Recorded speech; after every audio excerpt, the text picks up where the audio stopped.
crisis response. We had Brexit response, COVID pandemic response, energy crisis, labour market shortages, and now we know the geopolitical environment is probably the most fraught it's been for quite some time. And it's a fascinating year when you look at elections globally as well.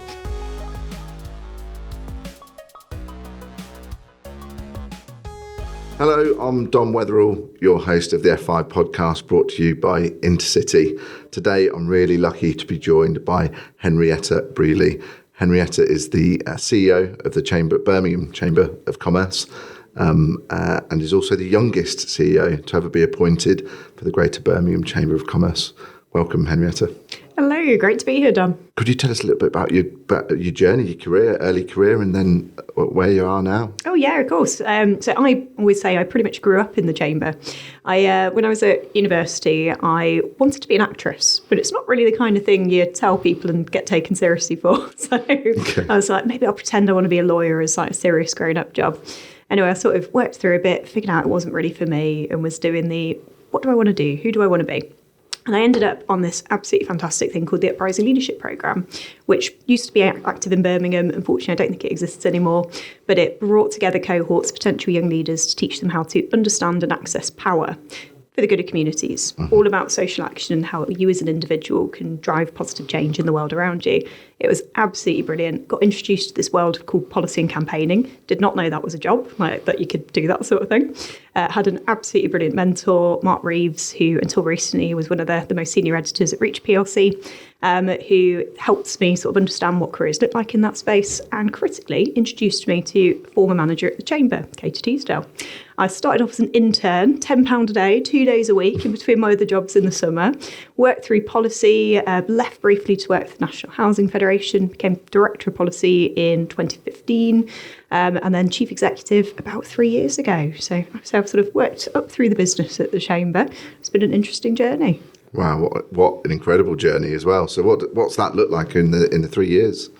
It's been an interesting 3 years too, I think it's fair to say, for everyone. It was sort of year one was coming out of COVID. What does normal look like? You probably remember it well. We were all trying to figure out, what do people want to do? Do they want to be together in person? What's the future of the office and working together? As a chamber, so much of what we do is connecting people together.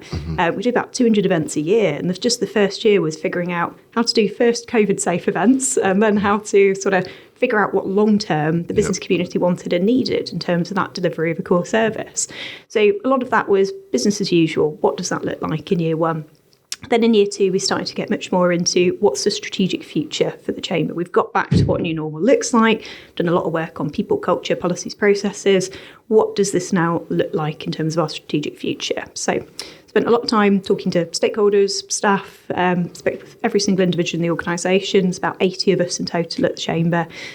Board in particular, absolutely brilliant on this, and developed up our 3-year business plan and strategy. So we're currently heading into year 3 of that, which is a nice place to be. But we've done a lot of transformation, key projects and investments along the way. As the youngest CEO of the Greater Birmingham Chamber of Commerce, what were your drivers to get into that role? So actually a lot of it was interesting. So I was 29 when I was applying for the role, and part of me was going, probably not quite ready for this, am I? Maybe I'm a bit too young. Maybe there was someone else out there who'll be a chief executive who'd be perfect for the Chamber, and I could learn so much from them. It'll be fantastic. But just in case I'm the best person for the role, I'm going to throw my hat into the ring, because it's not really a job that it's easy to understand externally. People see perhaps a lot of the external stakeholder engagement role of the Chamber, but we're an independent not-for-profit, the sort of business side and running it as a business, one with sort of social purpose and a very clear mission and vision, but very much a commercial entity that needs to be driven like a business, as we're an independent not-for-profit, but not funded by anyone. It's all sort of either crowdsourced income generated from memberships, so crowdsourced business support or commercial services. So there's that internal side, plus then that external representing the business community, giving a voice to the business community role. And that's something I've fully understood, having worked through sort of every stage in the business. So with that, I thought, let's just give it a go. Let's see what happens. Something I've done quite a lot in my career. And here we go. I got the job. What was it you wanted to achieve by taking on that role? I wanted to make sure it continued to progress as an organisation, because like I say, it can look like a role where actually it's something that's more focused on just that external, whereas that internal driving the business, internal developing the business, making sure we continue to adapt and are fit for the future was very much what I wanted to make sure we continue to progress. And do you think your experience in previous roles, supported how you thought you could deliver that? Yeah, absolutely. It was, like I say, they're unusual organisations, chambers, and having worked up right from the start, it was that sort of fundamental understanding of what it is that we do, our core purpose, and how we can continue to evolve, adapt, and continue to support the business community. It's really inspiring, obviously, the way you just covered off that piece of, questioning, am I right for this role? Am I ready? That is truly inspiring. And I'm talking from my own experience of, things like imposter syndrome and things like that. When you put yourself and you think I'm going to push myself and stretch myself, it's really inspiring to sort of hear that. Yeah, definitely. I always say I do quite a lot of mentoring now, having benefited from having mentors myself. I'm always keen to support as many people as I can on. And I always say it's not your job to tell you that you're not ready. Mm-hmm. If you think something's interesting, if you look at it and go, I'd like to do that one day, then apply. Why not? Mm-hmm. Worst case scenario, you don't get the role, but you may get feedback on how you can develop. Or as I found when I've continually applied for things that I'm probably a bit too young for, but heck, why not? You might get it and then have to figure it out as you go. Yeah. As a woman leading in predominantly male environments, what advice would you give to other women in business and in tech in general, those looking to gain in leadership roles? So interestingly, the chamber network is actually surprisingly female dominated. So within my organisation, we're a majority female exec. Across the chamber network, we're all independent organisations, chambers, but as you can imagine, work together as a network. Actually, the split of gender with chief execs is pretty even. There's a lot of really strong female leaders across the network. But there have definitely been times in my career where I've been either the only woman in the room or otherwise felt a little bit out of place. So, early on, I was co-opted onto our SMT within the chamber as the only woman in the room, actually not senior or a manager. I was still quite junior in our policy team. And that was sort of that interesting experience of sort of making sure you still get heard. So again, I've done lots of, say, stakeholder roundtables or events with particular industries where leaders in those industries are disproportionately male. And again, I've been either the only woman in the room or one of a small handful of women in the room. But for the most part for me, it's been being young. So I was 25 when I became Director of Policy for the Chamber. Probably looked about 17. I had braces. It was an amazing look. I would get asked by people if I was doing work experience. Really? Wow, okay. Like, no, director. But you'll benefit from that now, right? Yeah, now I love it. I got ID'd for buying some alcohol-free wine the other day. It was the biggest compliment. I can only dream. Yeah, in those, it's the little things that make you realise that perhaps you do look a little bit different to people in the room. And I really appreciate my experience. It was just my age. That's a really minor point of difference. And there are people who, whether it's due to their ethnicity, due to sort of disability, whatever it might be, may even feel more out of place in certain situations. So I know for me, it was only a tiny thing, but there were times where I've definitely felt it. When you're at a senior level networking event, you're really struggling to keep people's attention because they've probably taken one look at you and gone, why am I going to talk to the new grad? I'm going to go find some useful contacts. Or even just the simple thing of I'm going to have more in common with people who look more like they're at my stage in their life or in their career.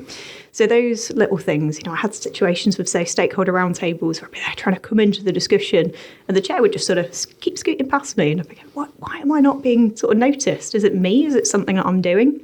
But I had a brilliant colleague, absolutely fabulous colleague, who I was catching up with one day at a senior level event, and folks were sort of coming up, introducing themselves. 3 or 4 times, folks came over, had a bit of chat, move on, as you do at networking events. And all of a sudden, my colleague turned around to me and went, Henrietta, this has really pissed me off. Every single person who's come to talk to us has introduced themselves to me, and you've had to force yourself into the conversation to introduce yourself, even though technically you were the more senior of the two of us. And it's just because, as he said, he was a middle-aged man and looked more like a senior leader, and I was a very young-looking woman. He got his own reason for being very sensitive to bias, really brilliant advocate, that guy. But it was one of those moments where I went, oh, okay, it's not me. I'm not doing something horribly wrong. It's just that experience of looking a little bit different. So if you've had that, to any listeners who have had that, if you've been the only woman in the room, you've been the youngest in the room, you look a little bit different to the room, it can be quite easy to shrink within yourself. And the advice is do the opposite. Even if you don't feel it, keep being confident. If you're having to introduce yourself because you're not being spoken to directly, do it anyway. If you're in a discussion at a senior management team meeting and you're not even a senior manager, make sure your voice is heard. You're there because you've got something to contribute. Sort of trust yourself, trust your expertise. And critically, I'd say, find your mentors and advocates within the organisation. Find those senior leaders that you're going, actually, I want to be where they are one day, or I want to learn how they do what they do. And ask them, can I grab a coffee? Would you be happy to mentor me? It's the most complimentary thing in the universe, being asked to mentor someone. And actually, that's how you can build those relationships with senior folks who, when you're not in the room, will be able to advocate for you too. That is fantastic advice. Thank you for sharing that. Just back on, there's some great programs and initiatives, Women in Tech being one, something that InCity are heavily involved in and promote and support. But I think there's this stat of, I think it's over. So we're seeing women in tech increase, roles increasing, opportunities increasing, fantastic. But there's that following stat that over 50% are leaving technical industry within 10 to 20 years of their career, which is double the rate of men. So what's your thoughts on that, or what are your thoughts on how tech businesses can support that better in terms of building the right environment and cultures? It's such an interesting one because tech's not alone in that. You speak to, say, those in the construction engineering sector, and many say similar. They're really focused on building entrance into the industry, building that pipeline, but still find that they're not getting that same level of retention. And what might be causing that might be different for every organisation. The first thing is talk to people, find out, is there something about your culture that perhaps makes women feel like they can't progress in your organisation? I'm a big fan of your people managers are your culture. So that piece of how you train your people managers, the people that staff will be engaging with day to day to ensure that your environment feels and is inclusive to people of all different genders. So that sort of piece of could be different for every organisation. Something that comes up a lot is the sort of quotes leaky pipeline. So I've had some really, really good meetings with folks to understand why it is that perhaps gender diversity in more junior level roles seems to be going really well. And then you sort of hit a sort of point in career progression where, like you say, you don't get the same number of women applying for the more senior roles, or you get women leaving the organisation. And generally, when I ask what age range are the individuals that is happening to, I get they're normally between sort of, early 30s, early 40s. It's about that point that you get to that level of career progression. And the question then is, well, what's happening in a lot of women's lives at that time? And the answer in a lot of cases is caring responsibilities, childcare in particular. Yep. Of course, we'd love to be living in a much more equal society where expectation is 50-50, but still very much there is more expectation on women to take on more of the childcare. And actually, if you look at that and go, could we create a more flexible environment that actually supports both men and women in progressing while not feeling like they're missing out on being a good parent? Like, is there anything about sort of organisational culture that makes it look like that? Does it look like senior managers are sort of in the office between 8 a.m. and 8 p.m. and don't spend time with their families? Because that could be something that is really impacting people wanting to progress. Can you break down perhaps some of the stereotypes that progressing will mean that you can't be present and you can't be there to look after those around you? And then, like I say, greater flexibility and greater role modelling of that supports men who, as well as women, because men also want to be there with their families and do want to be part of that journey. So that's something that's a really important piece of looking at, is that part of the issue? And is there something there around caring responsibilities and creating the right environment that can make a big difference too? Well, thank you. Back to the Chamber of Commerce. So what are the objectives of the Greater Birmingham Chamber of Commerce, and what's the strategy to make them happen? Yeah, so we're here to unleash the potential of Greater Birmingham's businesses, and we're on a mission to connect, support and grow businesses to make that happen.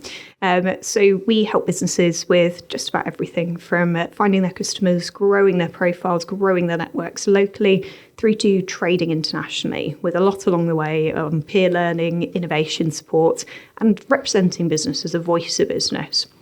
And behind the scenes, like I say, we're an independent organisation, so like any business, you need that clear strategy that I spoke about earlier. So we're we've built our strategy around 5 themes and ambitions that I'll just summarise as customer, culture, community, commercial and core. And core for us, topically for today's podcast, is sort of physical premises, yes, but also digital architecture. It's that very much those sort of core systems, processes, environment that we need to succeed. So we've been working through that 3-year plan of key investments across achieving excellence in each of those areas to support driving the business. Can you tell me a bit more about the phased approach for the Chamber in terms of its tech transformation and how it benefits your colleagues, the businesses you work with, the people you support? Yeah, of course. So I think like a lot of mid-sized businesses, the pandemic was a bit of an eye-opener, having to send everyone to work from home when we were at that point primarily still on all on-site servers, mostly desktops rather than laptops, very sort of outdated approach to tech, shall we say, that we'd sort of made do and mend with for many, many years. It was a real eye-opener into how much we needed to change and quickly. So the team did an amazing job of sort of getting us through the sort of lockdown and complete work from home period. And then when we were all back in the office, it was what do we need to do to move this forward? Stage 1 was all about resilience. It was all about getting our systems to where they needed to be. We had a lot of outdated systems, 20-year-old finance system that didn't really talk to anything else. Sort of, like I say, all the on-site servers, we weren't even on Office 365. So it was that core phase of, resilience, let's get us to a really good place, beef up security, get us to essential points on our core areas. The next phase then was about how do we improve the customer digital experience, but also improve efficiency internally. So improving our data architecture, improving the way systems talking to each other, and critically replacing what was lots of different systems. So email marketing, event platform, website, all sorts of different areas, separate systems that didn't talk to each other. So, email marketing that didn't talk to CRM. With one simple system purchased from a provider that specialise in membership organisations to actually really understand what it is that we're looking to do, and that fully integrates, again, with CRM, so we can get much better at how we understand how our members are engaging with us and us being much more targeted, focused and effective in how we're engaging. And with that came that sort of member platform. So again, our members can be much more effective in using their benefits online, with simple things like a sort of login section and much more personalisation through that. So that was the second phase. We're now into phase 3. Which is firstly making absolutely optimal use of everything we now have. So we've got lots of internal programs around greater automation of particular communications, targeting of particular communications, and a sort of next phase in developing that sort of core member-facing offer, as well as some of that internal efficiencies piece. We've also, under the steer of our fabulous board, got an internal group looking at AI and digitalisation more broadly.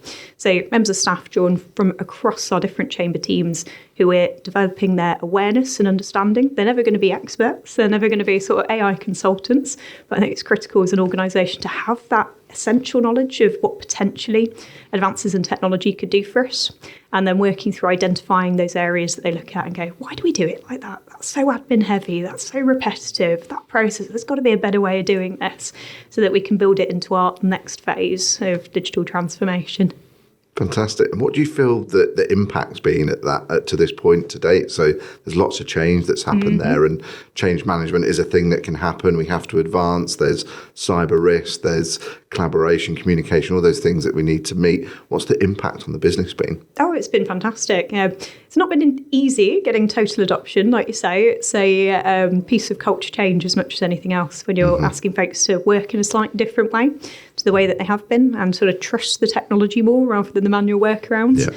And that's a continual process. We're still continually working through, there's more we can do here, there's better ways of doing this, and sort of building our team's confidence and using those new systems.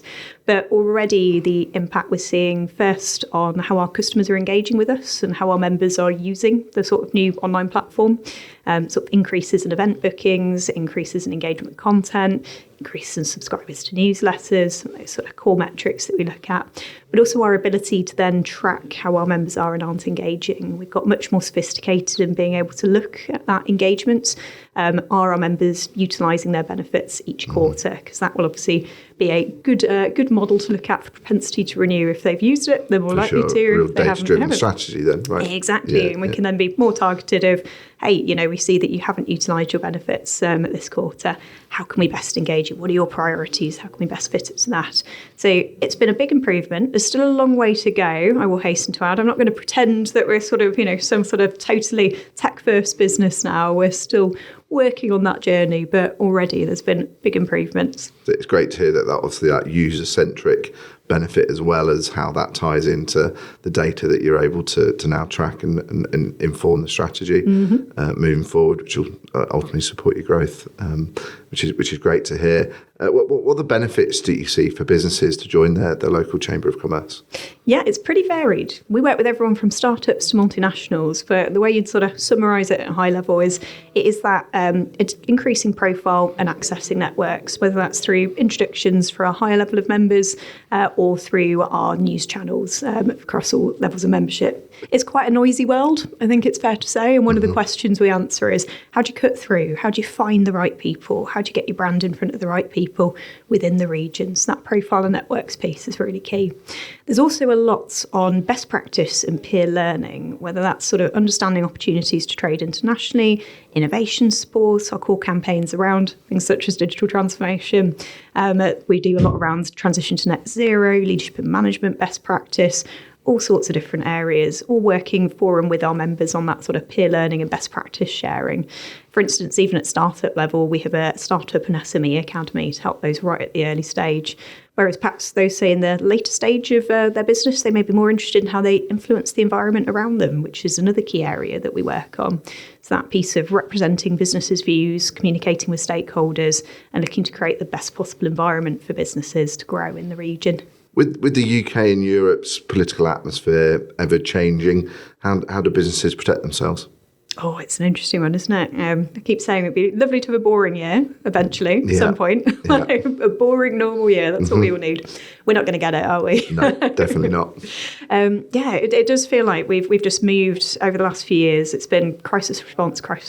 We had Brexit response, COVID pandemic response, energy crisis, labour market shortages, and now we know the geopolitical environment is probably the most fraught it's been for quite some time.